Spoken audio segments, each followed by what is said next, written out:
सहनाववतु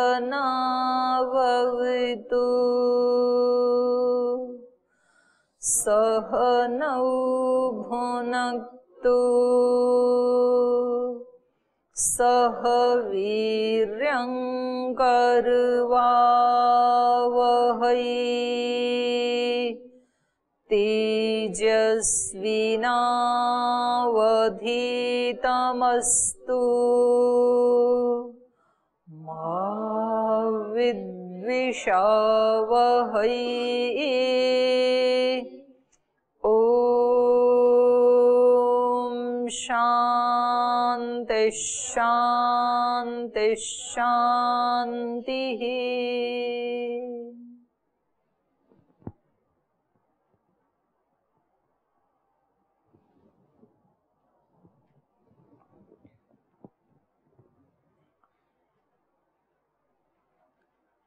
आत्मा के बंधन के बारे में चर्चा चल रही थी। आत्मा बंधा हुआ है, तो अब किससे बंधा हुआ है? दुख से बंधा हुआ है। तो वो दुख उसका स्वाभाविक है कि नैमित्तिक है? तो बताया कि नैमित्तिक है। और बंधन कैसा है उसका? स्वाभाविक है या औपाधिक है? तो बताया औपाधिक है। सुख दुख की अनुभूति तो होती है, सुख दुख से बंधा हुआ तो है, लेकिन रियल सुख दुख की अनुभूति नहीं करता है। सुख दुख का प्रतिबिंब उसके ऊपर गिरता है। वास्तविक पारमार्थिक दुख तो किसका धर्म है? चित्त का, क्योंकि कर्ता चित्त है। तो इसलिए पारमार्थिक दुख सुख तो चित्त के ही होते हैं। और आत्मा का सुख दुख कैसा है? औपाधिक है, उसमें प्रतिबिंब के रूप में गिरता है। तो न नित्य शुद्ध बुद्ध मुक्त स्वभावस्य तद्योगाद्रिते। वो जो नित्य शुद्ध बुद्ध मुक्त स्वभाव वाला आत्मा है, उसका दुख के साथ योग हो नहीं सकता है जब तक कि वो योग ना करे। तस्मात् तद्योगाद्रिते प्रकृति संयोगम विना न पुरुषस्य तद्योगो बंध संपर्को अस्ति अपितु स एव बंध। तो ये तो हो गया था ना, तो इसलिए मैं एक बार वैसे रिपीट कर रही हूँ। बंधस्य औपाधिकत्व लाभाय नयद्वयेन वक्रोक्ति। यदि ही बंध प्रकृति संयोगजन्य स्यात् पाकज रूपवत् तदा तद्वद एव तद्वियोगे अपि अनुवर्तेत। न च द्वितीय क्षणादेः दुःखनाशकत्वं कल्प्यं कारणनाशस्य कार्यनाशकतायाः क्लिप्त्वेन तेन एव उपपत्तौ अस्माभिः तद् अकल्पनात् वृत्ति ही दुखादे उपादानम। तो यहाँ चल रहा था, दुखादि का उपादान ही वृत्ति है। तो अतः दीप शिखावत क्षण भंगुराया वृत्तेः आशु विनाशित्वेन एव तद्धर्माणाम दुख इच्छादीनाम विनाशः संभवति इति। तो दीप शिखा की तरह वृत्ति क्या है? आशु विनाशी। और आशु विनाशी होने के कारण दुख इच्छा आदि जो धर्म हैं उनका भी विनाश होना ये अपने आप ही संभव है, क्योंकि उसका स्वरूप ही क्या है? आशु विनाशी। दुख आया भी है, दुख वृत्ति है ना एक, तो दुख का स्वभाव ही क्या है? आशु विनाशी। तो अपने आप ही नष्ट होने ही वाला है। इच्छा कोई हुई है तो इच्छा एक क्रिया है, एक क्रिया के तहत हुई है, वृत्ति है एक, तो उसका स्वभाव ही क्या है? आशु विनाशी। मतलब दुख का नाश क्या करना है? आत्मा में दुख चाहे औपाधिक है चाहे स्वाभाविक है, लेकिन उस दुख का स्वरूप ही क्या है? आशु विनाशी है। तो अपने आप ही नष्ट होता ही हो ही रहा है ना। तो ये इनका कहना है। तो आपका कोई प्रश्न है तो पहले पूछ लीजिए, नहीं तो फिर आगे चलेंगे। जी आप तो बाद में पूछना भाई, आप तो इस क्लास में आए ही नहीं थे। इस पाठ से संबंधित पूछना है, आप पूछो। ओम दीदी प्रणाम। आपका बाद में सुनेंगे। जी जी दीदी, कल प्रश्न किया था मैं, वो चित्त के नष्ट होने पे जब अपवर्ग की प्राप्ति होती है तो फिर पुनर्जन्म करके, तो मैं भूल गया था प्रश्न, आपने बीच में पूछे तो मैंने आपको प्रश्न भुला दिया था।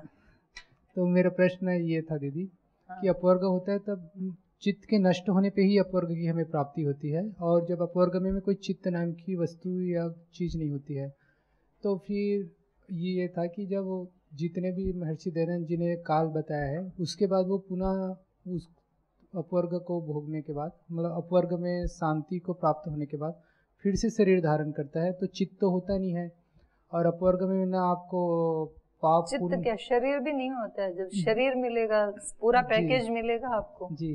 तो पाप पुण्य ना कोई कर्माशय ना प्रारब्ध है, तो उनको जन्म किस आधार पे देगा। और आप ही ने कहा था कि जब पाप पुण्य 50-50 रहता है तब मनुष्य जन्म 50 से ज्यादा रहता है। सामान्य नियम हो गया ना सब आत्माओं का। मोक्ष से आने वाला तो अपवाद हो गया ना, फिर मोक्ष से आने वाली तो बहुत सारी आत्माएं नहीं है, गिनी चुनी है। तो मोक्ष से वापस आएगा तो वो तो अपवाद नियम है उसके, वो भी कौन सी बताया योनि था। मिलेगा और किस आधार पे मिलेगा उनको? कल बताया था, किसी को याद है तो बताओ भाई। इनको प्रवीण जी को याद है, मैंने बताया था कल। वो उन्होंने पूछा था ना, अपने बाबू जी आते हैं वानप्रस्थ वाले, उन्होंने यही तो पूछा था कल। उनका यही प्रश्न था कि जब मोक्ष का जो काल है वो कितना भी लंबा क्यों ना हो, लेकिन कहीं ना कहीं तो उसकी समाप्ति है ना। तो जब उसकी समाप्ति हो गई तब ये आत्मा किस योनि में जाएगा, और जिस योनि में जाएगा उसका निमित्त क्या होगा, और उसके जाति आयु भोग क्या होंगे, ये तो पूछा था उन्होंने। तो मैंने उत्तर दिया था। नहीं तो कैसे आएगा वो, क्योंकि तो क्योंकि जब आप मोक्ष की ध्यान हम नहीं बात देते हो इसीलिए। आप बताओ क्या बताया था इनको दो। कल ही बताया था ये तो। ओम दीदी प्रणाम। आप बताए थे कि जो आत्मा यहाँ से मोक्ष को गया और 36,000 बार सृष्टि प्रलय हुई, और उसके बाद जब आना हो उसको, तो जो उसके पहले दग्ध बीज संस्कार थे उसी के अकॉर्डिंग उसको यहाँ पे जन्म मिलता है। और ये कहीं प्रमाण नहीं मिलता है, ये केवल योगी जनों से सुना हुआ बता रही हूँ, जो समाधि आदि लगाते हैं और वो इसकी कल्पना करते हैं या अनुमान प्रमाण से बताते हैं, क्योंकि और तो कोई आधार ही नहीं है ना।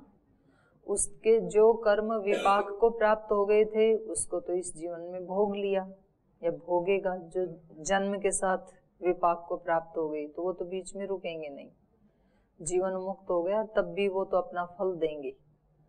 अब बच गए संचित संस्कार। संचित संस्कारों को इन्होंने अपने ज्ञान की अग्नि से भून दिया था, तो वो कैसे हो गए, निष्क्रिय हो गए।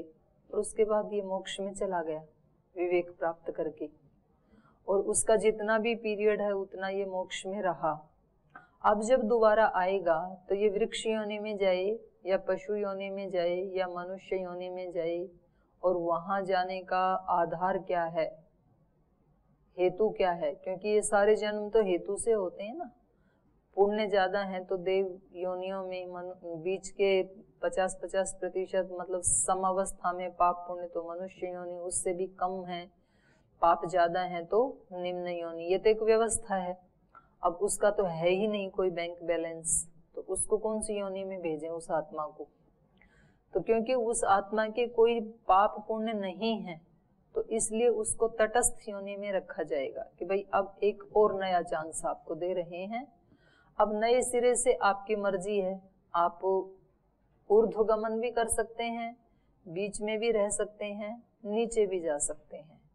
तो उसको एक मनुष्य की योनि मिलेगी। तो उनका ना कोई कर्माशय रहेगा ना प्रारब्ध, तो उसकी कर्म। तो भगवान के पास स्पेशल वीटो पावर भी तो है ऐसी आत्माओं के लिए। राष्ट्रपति के पास होती है ना वीटो पावर, बाकी तो सारे रूल रेगुलेशन है, लेकिन जिस समय वो बंद करने होते हैं, राष्ट्रपति शासन लगाना होता है, तो उसके पास पावर है। तो ईश्वर के पास तो पावर है ना उस आत्मा के लिए। उसको मनुष्य शरीर देना, उसको कौन रोकेगा ईश्वर को कि आपने इनको कैसे मनुष्य शरीर दे दिया। तो कोई उनके ऊपर कोर्ट केस नहीं कर सकता है। एक उपाय है ये।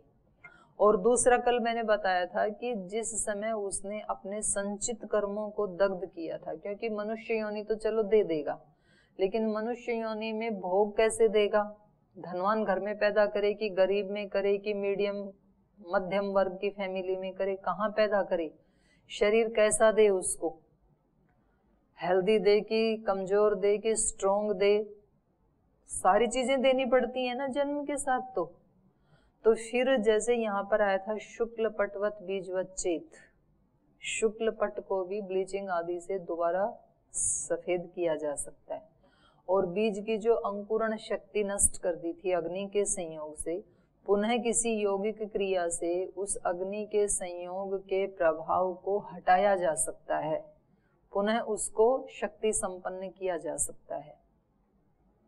तो ऐसी कहानियां तो सुनते हैं कि ऐसे हो जाता है, कहानियां तो ऐसे बहुत सुनी है योगियों की कि उन्होंने जो है सारे दीपक में वो डाल दिया, तेल नहीं था तो पानी डाल दिया और दिए जल गए। तो ये अपवाद है ना, ये योग शक्ति, ऐसी ऐसी कहानियां तो बहुत सुनी है। अपने जो महाराष्ट्र के वो संत थे नामदेव, 3 भाई थे ना जो, और एक उनकी बहन नामदेव, ज्ञानदेव, और तीसरे क्या थे, तीनों ही भाई संत थे। हाँ भाई सुजीत जी, क्या नाम था?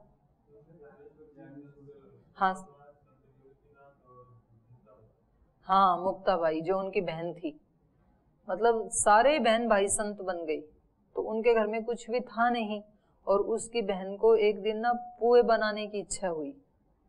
पोहा नहीं, पुआ, गरम वाला पुआ, मीठा वाला, और वो आटे का पुआ। तो पड़ोसी के यहाँ तवा मांगने गई, तो उन्होंने कहा बन गए सारे मोढ़े सन्यासी, घर में कुछ सामान है नहीं, तो ऐसे ही आपकी पुआ खाने की इच्छा है तो तवा खरीद के ले आओ। तो उसको वो बेचारी रोती रोती आई। तो उसके भाई समझ गए, उसके भाई योगी थे, उन्होंने कहा कि क्यों रो रही है तू, तेरे को पुए बनाने हैं ना, तो चल मैं नीचे हो जाता हूँ, मतलब ऐसे हो गया वो, और तू मेरी कमर के ऊपर पुए जितने उतारने उतार ले। तो ऐसी कहानी है कि उनकी कमर ही इतनी गर्म हो गई, और वो उसमें वो डाल डाल के पुए बनाती रही, और जब पुए खत्म हो गए तो वो अपने स्नान करके आ गया छुट्टी। योगाग्नि को उभार के और उनके पुए बन गए। तो मतलब ये सारी कहानियां ये दिखाती हैं, वो कहाँ तक सत्य हैं नहीं कह सकते हैं, ये जरूर दिखाती हैं कि योगी के अंदर एक्स्ट्रा ऑर्डिनरी शक्ति होती है। ठीक है, तो जो उसने अपने संचित कर्मों को भून दिया था योगाग्नि से, तो वो उसको फल नहीं दिया और उसको मोक्ष में जाने दिया। लेकिन अब दोबारा जब जन्म होगा तो ईश्वर उसको अपनी विशेष शक्ति से निष्क्रिय कर देगा, और उसके आधार पे उसको जाति आयु भोग मिल जाएंगे। ठीक है,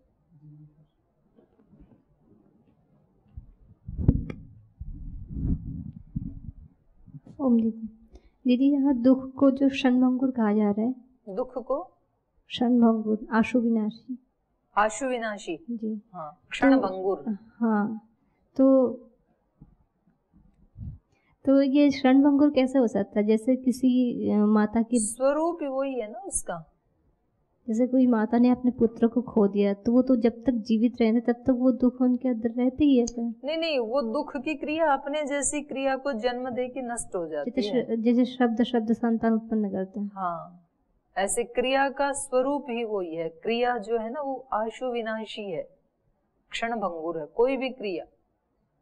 वैशेषिक दर्शन में बताया ना ये, तो वो अपने जैसी क्रिया को उत्पन्न करके फिर नष्ट हो जाती है।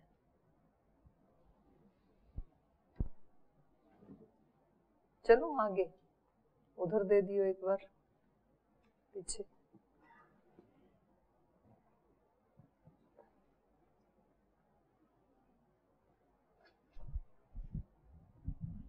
ओ दीदी, कल हम लोग चर्चा जैसे कर रहे थे कि हमारे बंधन का जो कारण है, पुरुष के बंधन के कारण में अंत में हमको निर्णय मिला कि संयोग विशेष है। तो यहाँ तो संयोग के अर्थ हम समझते हैं कि संयोग होता है जब कोई क्रिया, संयोग सामान्य। अच्छा, जब दो चीजें ऐसे आपस में मिल गई, ये क्या है? संयोग सामान्य। और आत्मा और प्रकृति का इसलिए कहा संयोग विशेष। संयोग सामान्य तो हमेशा ही बना हुआ है, मोक्ष में भी बना हुआ है, प्रलय में भी बना हुआ है, जीवन में भी बना हुआ है। यही तो बताया था कल कि सामान्य संयोग तो हमेशा ही बना हुआ है, अगर उस मात्र सामान्य संयोग को ही दुख या सुख का हेतु मानेंगे तब तो वो दुख सुख प्रलय में भी होने लगेंगे और मोक्ष में भी होने लगेंगे। तो यहाँ पर संयोग का मतलब है संयोग विशेष, और वहां पर योग दर्शन में भी आया है और यहाँ भी शायद आएगा, और इसमें भी आएगा अपने न्याय दर्शन में भी।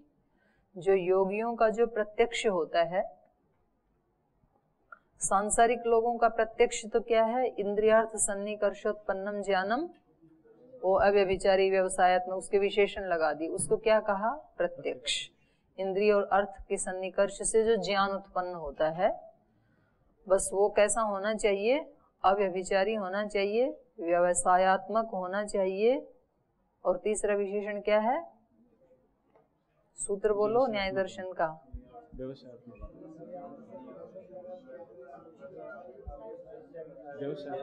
अव्यय होना चाहिए, अव्यभिचारी होना चाहिए, अव्यय होना चाहिए, अव्यपदेश्य, हाँ, अव्यपदेश्य होना चाहिए, अव्यभिचारी होना चाहिए और व्यवसायत्मक होना चाहिए। 3 विशेषण है उसके। निश्चित उसी को ही तो कहते हैं भाई, व्यवसायत्मक को ही तो निश्चित कहते हैं, उसमें कोई चेंज ना हो कभी भी। और जो योगियों का जो प्रत्यक्ष होता है वो कैसा होता है, जैसे आत्मा का प्रत्यक्ष हो रहा है योगी को, तो वहां तो किसी इंद्रिय का तो आत्मा के साथ सन्निकर्ष हो नहीं रहा, क्योंकि वो तो इंद्रियातीत है। जब ये व्यक्ति इंद्रियातीत होगा तभी तो आत्मा का प्रत्यक्ष होगा। त्रिगुण में या इंद्रियों के साथ सन्निकर्ष रहेगा तब तक तो उसको होगा ही नहीं। तो उसका मन का आत्मा के साथ संयोग विशेष होता है। मन का वस्तुओं के साथ संयोग ये सामान्य संयोग होता है, इंद्रियों के साथ संयोग, ऐसा संयोग नहीं होता है आत्म साक्षात्कार में। तो ये शायद न्याय दर्शन में आएगा, अभी आप पढ़ेंगे ना अपवर्ग आदि, तो वो मन तो इतनी अच्छी चीज है, और मन को हम गाली निकालते रहते हैं कि ये मन ही मन है, एवं मनुष्याणाम कारणम बंध मोक्ष। तो यद्यपि वहां पर कहा है कि बंधन का भी कारण है और मोक्ष का भी वही कारण है, और हम कहते हैं कि ये मन बड़ा पापी है, मन बड़ा दुष्ट है, मन बड़ा घोड़ा है, चंचल है, पता नहीं क्या क्या हम कहते हैं मन को। मन तो हमारे लिए बहुत ही बड़ी गिफ्ट है भगवान की, लेकिन उस मन का जिसको प्रयोग नहीं करना आता है ना, तो उसके लिए फिर वो अभिशाप भी बन जाता है। साइंस एक वरदान भी है, अभिशाप भी है। तो मन इस मनुष्य के लिए भगवान का वरदान भी है, अभिशाप भी है। अगर उसको ठीक से प्रयोग करना आता है तो वो ही अपवर्ग तक पहुंचाता है, क्योंकि मन और आत्मा का संयोग विशेष ही आत्मा का साक्षात्कार करने में सहायक बनता है। तो मन की आवश्यकता कब तक है, अंतिम क्षण तक है। जब तक कि आपने अपवर्ग को प्राप्त नहीं किया ना, तब तक मन की जरूरत है। इतना अच्छा है मन, तो इसलिए अपने मन को अपना मित्र बनाएं, कभी भी उसको भला बुरा ना कहें। जो सदियों से, युगों से आपके साथ चल रहा है, आपकी हेल्प कर रहा है, आपको लौकिक और पारलौकिक दोनों उन्नति दिलाने के लिए तप कर रहा है, उसको भला बुरा कहना ये तो अच्छी बात नहीं होती ना। तो उसकी प्रशंसा करें, उसने क्या क्या किया उसके लिए उसको अप्रिसिएट करें, तो फिर मन हमारे सारे काम कर देता है, जैसा हम चाहते हैं वैसा मन कर देता है। तो ये संयोग विशेष होता है उसमें मन का। ठीक है जी,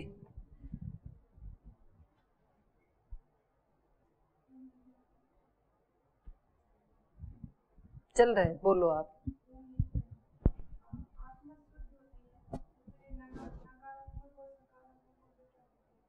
हैं ये चित्त के दोष होते हैं, दोनों ही, यही तो बता रहे हैं। आत्मा तो शुद्ध है, कल बताया ना, असंगोयम पुरुष इति 15 नंबर सूत्र में बताया। पुरुष तो कैसा है, असंग है, उसको कुछ भी लिप्त नहीं होता है, ना सुख ना दुख, ना पाप ना पुण्य। तो फिर ये किसको होते हैं पाप पुण्य, चित्त को होते हैं। और चित्त क्या है, जड़ है। तो फिर हमें अनुभव क्यों होता है कि हम सुखी हैं दुखी हैं। चित्त में जो अनुभूति हुई उसका प्रतिबिंब, उसका फोटो आत्मा के ऊपर गिरता है, तो वैसा ही आत्मा को लगता है। तो मैंने शीशे का उदाहरण दिया था ना, तो वही है। चित्त में जो आता है उसका प्रतिबिंब आत्मा के ऊपर पड़ता है, तो आत्मा अपने आप को वैसा मानने लग जाता है, होता नहीं है। शीशा वैसा दिखने लग जाता है जो उसके सामने है, शीशा वैसा होता नहीं है। उस चीज को हटाओ तो शीशा वैसा का वैसा अपने स्वरूप में है। स्फटिक मणि और शीशा एक ही बात है। शीशा भी पारदर्शी, वो प्रतिबिंब दिखाने वाला है, और स्फटिक मणि भी उसका अपना कोई रूप नहीं होता है, बिल्कुल श्वेत होती है शीशे की तरह से। तो उसके सामने जैसे भी रंग को लाएंगे वो वैसी दिखने लगती है। लाल रंग लाएंगे तो मणि लाल दिखने लगती है, नीला लाएंगे तो नीली दिखने लगती है। स्फटिक मणि देखी है ना, कई साधु पहन के रखते हैं माला, मैं ला के दिखाऊंगी आपको, मेरे पास रखी। आगे चलो। ओम दीदी। हाँ जी दीदी, कल कृपा पे बात हो रही थी। विशेष कृपा, जिसके पास योग्यता होती है उसे कृपा मिलती है, लेकिन देखा ये जाता है जो विशेष योग्यता वाला होता है उसे नौकरी नहीं मिलती, उसके स्थान पर कोई घूस दे के नौकरी पा जाता है। अरे भाई, मैं तो ईश्वर की बात कर रही थी, आप ईश्वर को नौकरी के ऊपर ले आए। बताओ, आप लोक की बात कर रहे हैं, मैं परलोक की बात कर रही हूँ। नहीं तो उसमें भी तो कृपा है कि नहीं? उसमें कृपा है ना, बढ़िया है। वो नौकरी नहीं मिली तो भजन करेगा, यही कृपा है ईश्वर की। भजन करेगा या बेरोजगारी में पकौड़े बेचेगा? रोजगार करना है, वो अपने रोजगार के लिए पुरुषार्थ करेगा। लेकिन ये, अच्छा मेरे को ये बताओ, नौकर बनना ज्यादा अच्छा है कि मालिक बनना ज्यादा अच्छा है? ये अलग तथ्य होगा, लेकिन प्रयोजन दोनों का एक नहीं है, दोनों का एक ही था कि नौकरी पाने के उद्देश्य से वो प्रयास किया। नहीं, ये हमारी मेंटेलिटी गलत बन गई है। हमने शिक्षा का सर्वोपरि लाभ क्या समझ लिया है? नौकरी पाना। आपने कहा कि जिसने मेहनत की, जिसने योग्यता की हासिल की, जो बहुत अच्छा टैलेंटेड व्यक्ति था, उसको नौकरी नहीं मिली, और जो घूस दे करके पहुंच गया वहां, उसको नौकरी मिल गई। माना उसको नौकरी मिल गई, लेकिन अब वो बन गया, कोई प्रोफेसर बन गया यूनिवर्सिटी में, जैसे तैसे इधर उधर से डिग्रियां खरीद करके, नकल नुकल मार करके या घूस दे के, जैसे भी। लेकिन अब जब वो पढ़ाने जाएगा कक्षा में, तो उसकी रोज इंसल्ट होगी कि नहीं? अगर उसके अंदर ज्ञान नहीं है तो पूरी जिंदगी भर दुख पाएगा कि नहीं पाएगा? दुख तो होगा। और इस व्यक्ति ने, जिसके अंदर टैलेंट है, वो अगर आप बोल रहे हो ना चटनी बेचेगा, वो चटनी भी बेचेगा तो ऐसी बेचेगा कि भीड़ लग जाएगी उसके पास। तो विद्या का सर्वोपरि लाभ केवल नौकरी प्राप्त करना थोड़ी है, ये तो हमने मान लिया ऐसा। तो ऐसे लोग पूछते हैं कि भाई आप कुछ पढ़ाई कर रहे हो, इस पढ़ाई से कोई नौकरी वोकरी लग जाएगी? आप जब जाते हो बाहर तो लोग यही तो पूछते हैं आपसे, तो दर्शन पढ़ रहे हो, तो ये एमए कर रहे हो आप दर्शन से, तो इससे मिलेगा क्या? कहीं नौकरी मिल जाएगी आपको? तो भाई केवल विद्या नौकरी के लिए थोड़ी पढ़ी जाती है। नौकरी तो अत्यंत एक उसका बहुत ही तुच्छ परिणाम है। विद्या के सर्वोपरि लाभ क्या होता है? सुख दिलाना, क्योंकि विद्या सुख देती है। ज्ञान तो सुख देता है, सीधा सीधा तो नहीं देता है, पर वो मिथ्या ज्ञान से हट जाता है, इसलिए वो सुख देता है। तो प्रकाश सुख देता है हमें, ज्ञान सुख देता है। तो जिस व्यक्ति के पास विद्या है ना, वो नौकरी लगेगा तो भी सुख पाएगा, नौकरी नहीं लगेगा तो भी सुख पाएगा।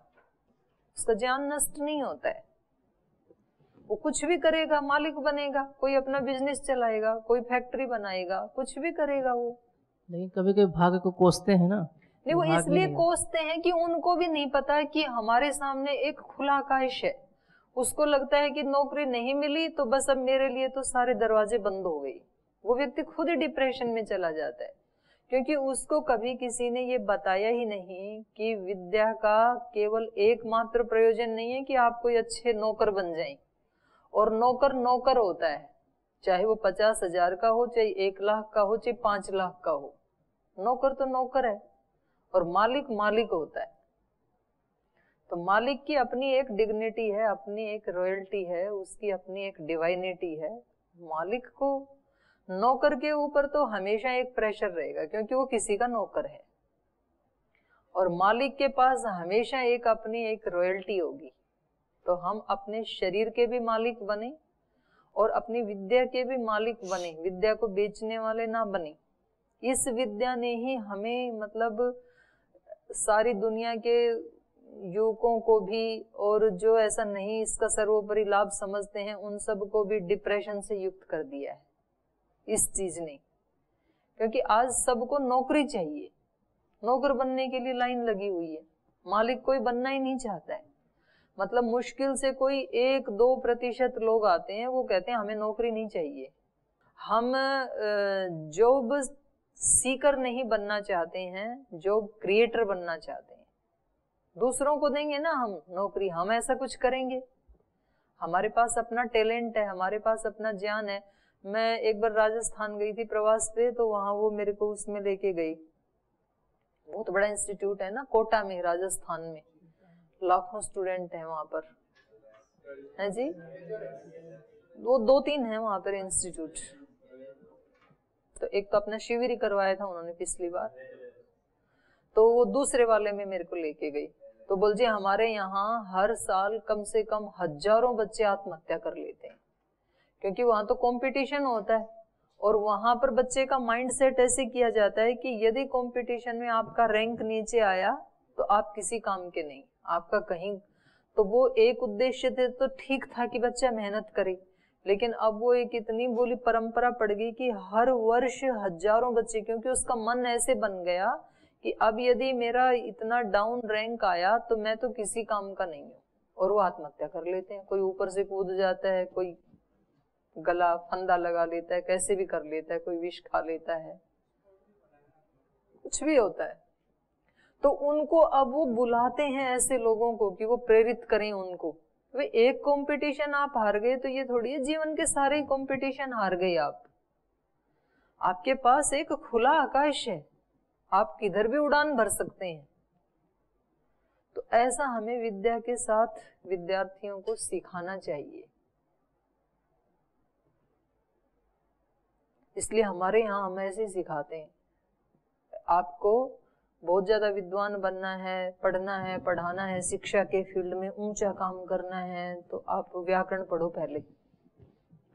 और आपको वो उतनी सामर्थ्य नहीं है, धर्मात्मा बनना है, अच्छा इंसान बनना है, सेवा करनी है, तो ये भी बहुत बड़ा फील्ड है। तो फिर आप दर्शन आदि, उपनिषद आदि ये पढ़ो। आपको शब्द का ज्ञान भले ही ना हो, पर उस शब्द का जो अर्थ है वो आपके जीवन में उतर जाए। क्योंकि शब्द ज्ञान का भी अंतिम प्रयोजन क्या है? वो हमारे आचरण में आ जाए। व्याकरण किसके लिए है? आचरण के लिए है। यदि व्याकरण पढ़ के आचरण नहीं हुआ तो फिर तो व्यर्थ हो जाएगा व्याकरण भी। और यदि हमने आचरण ठीक कर लिया तो व्याकरण नहीं भी है तो भी काम चलेगा हमारा, ऐसी कोई बात नहीं है। तो हमारे यहाँ सेवा करने वाले भी हैं, और ये दर्शन उपनिषद आदि पढ़ने वाले छात्र भी हैं, सीबीएसई का पढ़ने वाले भी हैं, आयुर्वेद का पढ़ने वाले भी हैं, व्याकरण पढ़ने वाले भी हैं, और अब तो अपना ही वैदिक शिक्षा बोर्ड बनी गया लगभग, वो तो पूर्णता के ऊपर ही है, घोषणा होनी है। तो कितनी सारी संभावना। और ये मैं कहती हूँ ये सारे भी जो ना पढ़ पाए, मान लो जो एक अक्षर भी नहीं पढ़ सकता है, तो कोई व्यक्ति मकान बनाना जानता है, उसके लिए भी बहुत बड़ी सीमाएं हैं। कोई व्यक्ति पेंटिंग करना जानता है, उसके लिए भी खुला आकाश है, कितना बड़ा पेंटर बन सकता है वो। कोई व्यक्ति कपड़ा बनाना जानता है, उसके लिए कितना बड़ा फील्ड है। कोई जूता बनाना जानता है, कोई बर्तन बनाना जानता है, कितने फील्ड हैं। भगवान की सृष्टि अनंत है और अनंत संभावनाएं हैं। इसलिए हमें कभी भी बच्चों को ये तो कहना ही नहीं चाहिए कि भाई आप इसके योग्य नहीं है तो आप किसी के भी योग्य नहीं है, और व्यक्ति को खुद भी नहीं मानना चाहिए। ऐसी व्यक्ति ने ऐसे मान लिया कि यदि मुझे नौकरी नहीं मिली तो बस मेरा तो जीवन बर्बाद है, और जिसको नौकरी मिल गई वो तो बस बिल्कुल उसका तो उद्धार हो गया। ऐसा नहीं है। टैलेंट की पूजा होती है, योग्यता की, विद्या की पूजा होती है संसार में। उसकी नौकरी नहीं भी लगी ना तो भी वो सम्मानित जीवन जिएगा, और जिसकी नौकरी लग भी गई ना ऐसे घूस आदि दे करके, तो भी वो रोजाना अपमानित जीवन जिएगा, क्योंकि उसके पास योग्यता तो है ही नहीं। कोई भी स्टूडेंट कुछ भी पूछेगा तो उसको पढ़ाना आएगा ही नहीं, या वो कहीं इंजीनियर आदि बन गया तो उसको नॉलेज तो है नहीं, तो वो अच्छे निर्माण कर ही नहीं पाएगा, तो इसलिए रोज गालियां खाएगा और कहीं ना कहीं फिर फंस भी जाएगा। तो बैसाखी पे चलने वाला व्यक्ति कभी बड़ी रेस में आगे नहीं आ सकता है। वो मुश्किल से अपने थोड़ा बहुत चल फिर लेगा, बस अपने पैर ही काम आते हैं भाई जीवन में।